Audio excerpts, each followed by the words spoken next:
Next, kung paano naman yung na-derive yung PDN equals PD over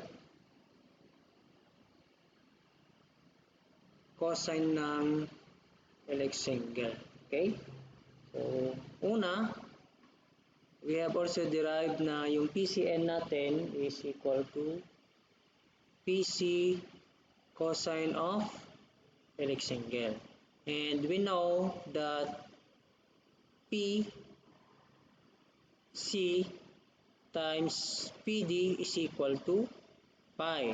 Well, of course, PCN times PDN is also equal to pi. So, let us express PCN in terms of PDN.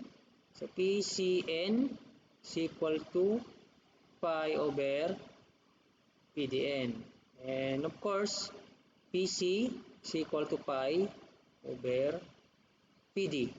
Okay, so PCN, this one will become pi over PDN is equal to PC is pi over PD, and then cosine of rectangle. So cancel.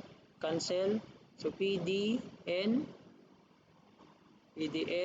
will go here, PD will go there, and cosine of rectangle will go here. Okay, so this will become PD over cosine of rectangle is equal to PDN. Okay, this one, PDN is equal to PD over cosine of rectangle. Okay, thank you.